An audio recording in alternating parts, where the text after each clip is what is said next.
Hello friends, welcome to Jhansi kitchen ideas. ఈరోజు మన ఛానల్లో స్పెషల్ అండ్ టేస్టీ రెసిపీ వచ్చేసి పెసరపప్పు మరియు సగ్గుబియ్యంతో పాయసం చేసి చూపించబోతున్నాను. ఈ వేసవిలో ఈ స్వీట్ అండ్ హెల్తీ పాయసం తినడం వలన మన ఒంటికి చాలా చాలా చలువ చేస్తుంది.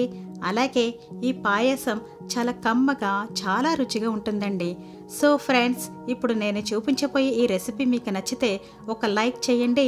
అలాగే సబ్స్క్రైబ్ చేయడం మాత్రం మర్చిపోకండి.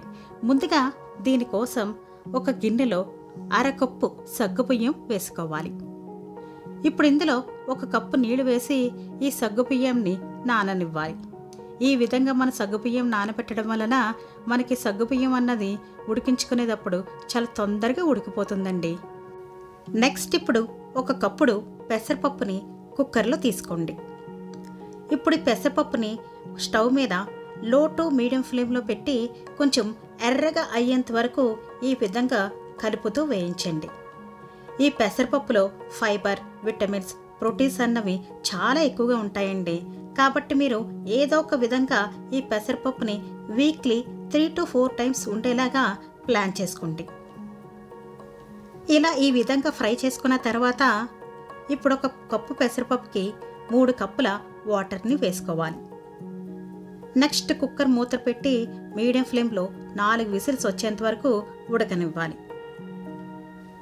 నెక్స్ట్ మనం కొబ్బరి పాలు ప్రిపేర్ చేసుకోవడం కోసం ఒక మిక్సీ జార్ని తీసుకుని ఇప్పుడు అందులోకి ఒక కప్పు కొబ్బరి ముక్కలు వేసి ఒక కప్పు వాటర్ని వేసి మెత్తగా గ్రైండ్ చేసి కొబ్బరి పాలను తీసుకోవాలండి. ఇప్పుడు దీన్ని ఈ విధంగా స్ట్రైన్ చేసి పాలను సెపరేట్ చేసుకోవాలి. నెక్స్ట్ ఇలా సెపరేట్ అయిన దాంట్లో మరో కప్పు వాటర్ని వేసి మరలా ఒక్కసారి పాలను సెపరేట్ చేసుకోవాలి. ఇక్కడ నేను టోటల్గా 2 కప్పుల కొబ్బరి పాలను తీసుకున్నానండి. ఇలా సెపరేట్ చేసుకున్న ఈ పాలను పక్కన పెట్టుకుని రెడీగా ఉంచుకోవాలి. తర్వాత ఇప్పుడు ఒక గిన్నెను తీసుకుని ఇందులో 2 కప్పుల బెల్లం తురుము వేసుకోవాలి. ఇప్పుడు ఇందులోకి 1/2 కప్పు వాటర్ని వేసి ఇప్పుడు ఈ గిన్నెను స్టవ్ పై పెట్టి మీడియం టు హై ఫ్లేమ్లో బెల్లం మొత్తం కరగనివ్వాలి. మీరు తీసుకున్న బెల్లంలో ఎటువంటి నారల్లాంటివి లేకపోతే మీరు ఈ స్టెప్ని స్కిప్ చేసేయండి. ఈ విధంగా బెల్లం కరిగాక ఈ సిరప్ని ఇలా వడపోసి సెపరేట్ చేసుకుని రెడీగా పెట్టుకోవాలి. నెక్స్ట్ స్టవ్ మీద ఒక ప్యాన్ పెట్టి 2 స్పూన్ల నెయ్యిని వేసుకోవాలి. ఇప్పుడు ఇందులోకి కొద్దిగా జీడిపప్పును వేసి లైట్గా ఫ్రై చేశాక నెక్స్ట్ ఇందులో కొన్ని కిస్మిస్లు, బాదం పప్పులు వేసి ఎర్రగా అయ్యేంత వరకు ఫ్రై చేసి ఒక గిన్నెలోకి తీసుకుని పక్కన పెట్టుకోండి. ఇప్పుడు ఇదే నెయ్యిలో ముందుగా మనం నానబెట్టిన సగ్గుబియ్యంని ఈ ప్యాన్లో వేసుకోవాలి. ఇప్పుడు ఈ సగ్గుబియ్యం ఉడకడానికి 3 కప్పుల నీళ్లను వేసి మీడియం ఫ్లేమ్లో ఈ విధంగా కదుపుతూ ఉడకనివ్వాలి.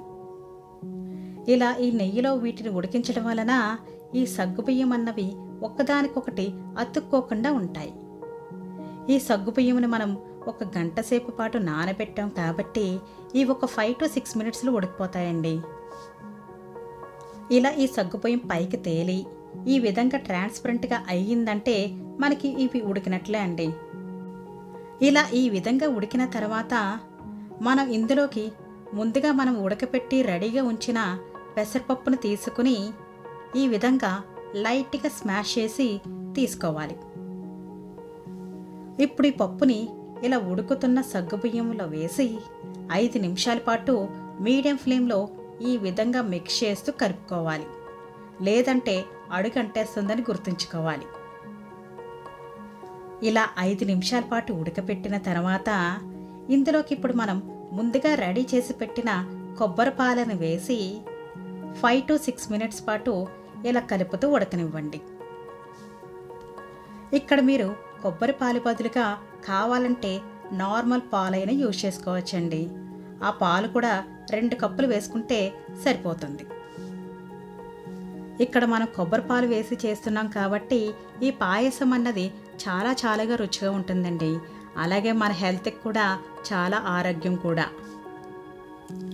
ఇప్పుడు దీన్ని 5 to 6 మినిట్స్ పాటు ఉడికించిన తర్వాత ముందుగా రెడీ చేసి పెట్టిన బెల్లం సిరప్ను వేసుకుని అంతా బాగా కలిసేలా బాగా మిక్స్ చేయాలి. ఇప్పుడు దీన్ని ఒక 5 to 7 మినిట్స్ పాటు ఉడికించాలండి. ఇంకా ఈ పాయసం మంచి ఫ్లేవర్ రావడం కోసం 1 టీ స్పూన్ ఇలాచి పొడిని వేసి మిక్స్ చేసుకోవాలి. ఇంకా ఫైనల్గా మనం ఈ పాయసంలోకి వేయించి రెడీగా పెట్టుకున్న డ్రై ఫ్రూట్స్ని వేసి బాగా కలుపుకోవాలి. ఈ పాయసం ఒక కన్సిస్టెన్సీ ఈ విధంగా ఉంటే సరిపోతుందండి. మరీ ఎక్కువగా ఉడికిస్తే చల్లారేక బాగా గట్టిగా అయిపోతుందని గుర్తుంచుకోవాలి. ఇంకా ఫైనల్గా సర్వింగ్ బౌల్లోకి తీసుకుని సర్వ్ చేసుకోవడమే. ఈ పాయసంలో యూజ్ చేసే అన్ని ఇంగ్రీడియంట్స్ కూడా మన ఆరోగ్యానికి చాలా మంచిదండి. అలాగే ఈ పాయసం పిల్లలకి చాలా చాలా పుష్టికరమండి. సో అందరూ కూడా ఈ పాయసం చేసుకుని రుచిని ఆస్వాదించండి.